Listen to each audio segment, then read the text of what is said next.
गोरैया को मारने का अंजाम 2.5 करोड़ चीनियों ने अपनी जान लेकर चुकाया था। तो आइए जानते हैं चीन में शुरू हुआ था गोरैया मारने का अभियान।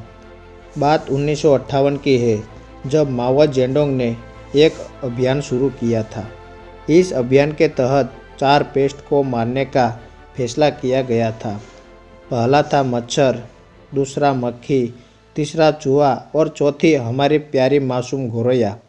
सोचकर भी अजीब लगता है कि आखिर उस मासूम गोरैया से इंसानों को ऐसा क्या डर था जिससे चलते उसे मारने का अभियान चलाने की नौबत आ गई। जानते हैं कि मच्छरों ने मलेरिया फैलाया, मक्खियों ने हैजा और चूहा ने प्लेग। तो इन सबका सफाया तो इंसानों के हित में था, लेकिन गोरैया का क्या दोष था? गोरैया के माथे मढ़ा गया था ये दोष। मासूम कही जाने वाली गोरैया को माओ जेडोंग ने एक कहकर मारने का फरमान सुना दिया था कि वह लोगों के अनाज खा जाती है। कहा गया कि गोरैया किसानों की मेहनत बेकार कर देती है और सारा अनाज खा जाती है। मच्छर, मक्खी और चूहे तो नुकसान करने की आदी है, इसीलिए वह खुद को छुपाने में भी माहिर निकले। लेकिन गोरैया जैसी मासूम चिड़िया तो इंसानों के सबसे नज़दीकी रहती थी। वह चाहकर भी खुद को छुपा नहीं सकी। नतीजा ये हुआ कि इंसानों ने भी बड़ी निर्ममता से उसे ढूंढ ढूंढ कर मारा। उड़ते उड़ते थक जाती और जमीन पर आ गिरती गोरैया। चीन में उस समय के तथाकथित क्रांतिकारियों ने जनता के बीच में इस अभियान को एक आंदोलन की तरह फैला दिया। लोग भी बर्तन, टीन, ड्रम बजाकर चिड़ियों को उड़ाते। लोगों की कोशिश यह रहती कि गोरैया किसी भी हालत में बैठने न पाए और उड़ती रहे। बस फिर क्या था, अपने नन्हे पैरों को आखिर वो गोरैया कब तक चलाती। ऐसे में उड़ते उड़ते वह इतनी थक जाती कि आसमान से सीधी जमीन पर गिरकर मर जाती। जिनमें अंडे थे उन्हें भी फोड़ दिया। अगर किसी घोंसले में चिड़िया ने बच्चे दिए तो उन्हें भी इंसानों का शिकार होना पड़ता। इनाम से नवाजा जाता था हत्यारा को। जो शख्स जितनी अधिक गोरैया का कत्ल करता, उसे उतना ही बड़ा इनाम मिलता।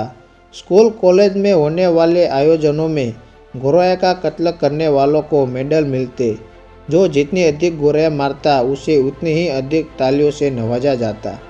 जाहिर सी बात है, लोगों के इस अभियान को इस तरह से फैला गया था कि लोगों को गोरैया का कत्ल करने में कोई हिचकिचाहट नहीं होती थी। गोरैया मारने का अंजाम भुगतना पड़ा भयंकर अकाल से। चीन में एक अभियान के तहत गोरैया का मारने का पाप तो लोगों ने कर दिया था, लेकिन महज 2 सालों में ही अप्रैल 1960 आते आते लोगों को इसका बेहद खौफनाक अंजाम भुगतना पड़ा। दरअसल गोरैया को सिर्फ अनाज नहीं खाती थी, बल्कि उन कीटकों को भी खा जाती थी जो अनाज की पैदावार को खराब करने का काम करते थे। गोरैया के मर जाने के बाद की धान की पैदावार बढ़ने की बजाय घटने लगी। माओ को समझ में आ चुका था कि उसके भयानक भूल हो गई है, लेकिन तब तक तो देर हो चुकी थी। टिड्डी और दूसरे कीटों की आबादी तेजी से बढ़ी। गोरैया तो पहले ही खत्म हो चुकी थी, जो उनकी आबादी पर लगाम लगाती।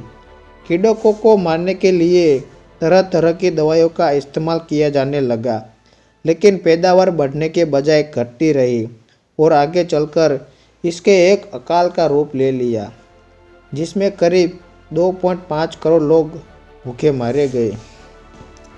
माओ जेडोंग को अपनी भूल समझ में बहुत देरी हो गई थी, लेकिन हमें तो यह पता है कि गोरैया हमारी पारिस्थितिकी के लिए कितनी अहम है। गोरैया के ना होने से कितना नुकसान हो सकता है। चीन का अकाल इसका प्रत्यक्ष प्रमाण है। गोरैया को मारे नहीं, ना ही भगाइए। ये चिड़िया इंसानों के लिए सबसे करीब रहती है और ज़रा सोचकर देखिए, आखिर एक गोरैया आपका कितना अनाज खा जाएगी।